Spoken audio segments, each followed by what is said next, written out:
लाखो भाविकांचे श्रद्धास्थान असलेल्या पुसेगाव येथील श्री सेवागिरी महाराजांच्या 78व्या पुण्यस्मरणानिमित्त यात्रेला आज रविवार दिनांक 14 रोजी मानाच्या झेंडा मिरवणुकीने प्रारंभ झाला। सकाळी 9 वाजता सेवागिरी देवस्थानापासून झेंडा मिरवणुकीला सुरुवात झाली।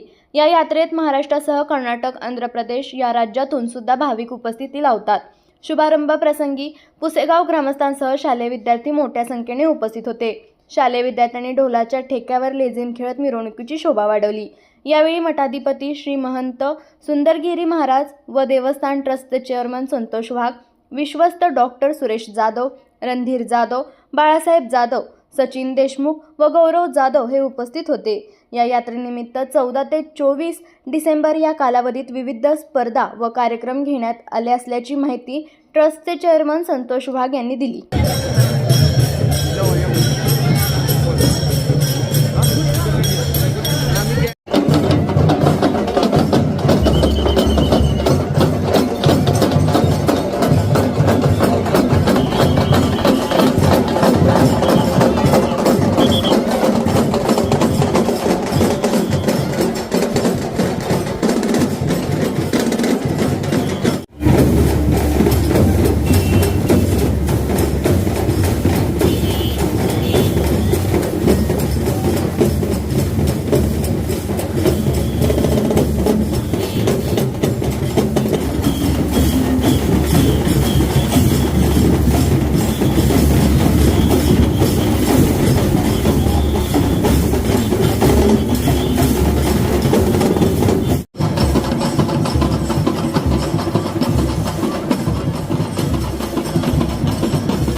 परमपूज्य श्री सद्गुरू सेवागिरी महाराजांच्या या 78व्या पुण्यस्मरणानिमित्त आज या ठिकाणी पुसेगाव नगरीमध्ये 11 दिवसाच्या या उत्सवानिमित्त आज मानाचा झेंडा मिरवणूक या ठिकाणी या झेंडा मिरवणुकीने आज या 11 दिवसाच्या सेवागिरी महाराजांच्या पुण्यस्मरणानिमित्त चालणाऱ्या उत्सवानिमित्त सर्व आमच्या Sevagiri high school, Hanumangiri high school, English medium, public school अशा माध्यमिक शाळा, मराठी शाळा, ग्रामस्थ भाविक वृंदाचे या समूह या ठिकाणी आज या झेंडा मिरवणुकीस सुरुवात होत आहे।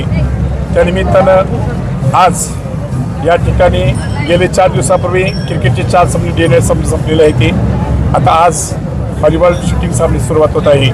त्यानिमित्तानं आज या ठिकाणी सर्व उत्साही वातावरण पुसेगावमध्ये निर्माण झालेलं आहे आणि त्यानिमित्तानं आज मोठ्या प्रमाणामध्ये या ठिकाणी उत्सवात शुभारंभ होत आहे।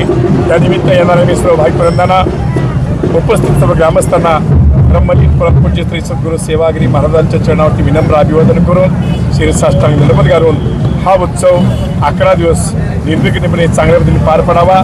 येणाऱ्या सर्व भाविक वृंदांना सेवागिरी महाराजांच्या समाधीवरती चरणावरती नतमस्तक झाल्यानंतर त्यांच्या पाठीमागचं बहुदुःख म्हणजे पाप, ताप, दुःख, दैन्य, दारिद्र्य, व्यथा, संकट, वाईट विचार, शारीरिक त्रास, मानसिक त्रास, बौद्धिक त्रास या संपूर्ण व्यथा ज्या आहेत त्यांच्या पाठीमागे दूर व्हावे त्या अशी महाराजांच्या चरणी प्रार्थना करून सर्व भाविकांना दीर्घायुष्य, सुख, समृद्धी, ऐश्वर्य लाभो असं सर्वांना शुभाशीर्वाद देतो।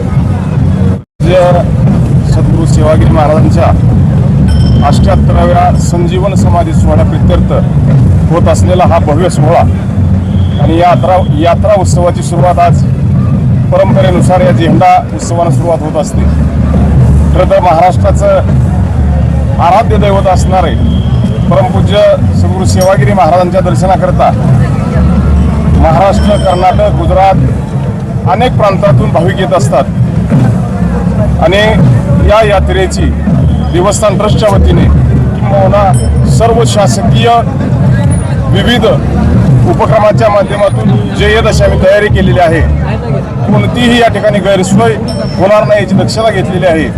आमचं यात्रेकरूंना एकच आव्हान असेल की आपण सद्गुरू सेवागिरी महाराजांचा आशीर्वाद घेण्याकरता यात्रेकरूंनी येणाऱ्या 18 तारखेला श्री महाराजांचा प्रमुख रथोत्सवाचा दिवस आहे, त्या दिवशी सर्वांनी दर्शनाकरता यावं एवढीच विनंती रामकृष्ण आहे। मुख्य दिवशी कोण हजर राहणार आहे? मुख्य मान्यवर आम्ही आमच्या प्रथेप्रमाणे CM, DCM तथा आपल्या जिल्ह्यातील सर्व मंत्री महोदय आणि आजी माजी सर्व पदाधिकाऱ्यांना निमंत्रित केलेलं आहे। आमचा मानस आहे की CM साहेब येतील तशी आम्ही तयारी केलेली आहे. सेवागिरी यात्रेच्या झेंडा मिरवणुकीपासून आज सुरुवात झालेली आहे यात्रेला.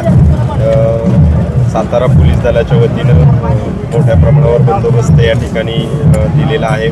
माननीय पोलीस अधीक्षक तुषार जोशी सरांच्या आदेशानुसार जवळपास 400 होमगार्ड आणि 100 पोलीस अंमलदार या संपूर्ण 10 दिवसाच्या यात्रेकरता पोलीस दलाच्या वतीनं सेवागिरी यात्रेची भक्तजनांची सेवा करण्यासाठी या ठिकाणी असणार आहेत. यात्रेकरूंची कोणतीही गैरसोय होऊ नये याकरता या यात्रा कालावधीमध्ये बैलगाडा शर्यत असेल, रथ मिरवणूक असेल, इतर जे काही इव्हेंट महत्त्वाचे व्हॉलीबॉल स्पर्धा, कृषी प्रदर्शन या सर्वच ठिकाणी योग्य तो बंदोबस्त दिलेला आहे आणि त्या ठिकाणी रोड डायव्हर्जन देखील करण्यात आलेलं आहे. नागरिकांना मी आपल्या माध्यमातून आवाहन करू इच्छितो की सर्व नागरिकांनी प्रशासनाला सहकार्य करावं. ज्या हेवी व्हेकल आहेत त्या या यात्रा कालावधीमध्ये 10 दिवस आपण या रस्त्यापासून रोड डायव्हर्जन केलेलं आहे, त्याचं देखील सर्व नागरिकांनी पालन करावं आणि प्रशासनाला सहकार्य करावं. धन्यवाद. आपल्या तालुक्यातील जिल्ह्यातील बातम्या सर्वप्रथम पाहण्यासाठी आजच सातारा न्यूजला यूट्यूब चॅनलवर सबस्क्राईब करा, लाईक करा, शेअर करा आणि बेल आयकॉन प्रेस करायला विसरू नका.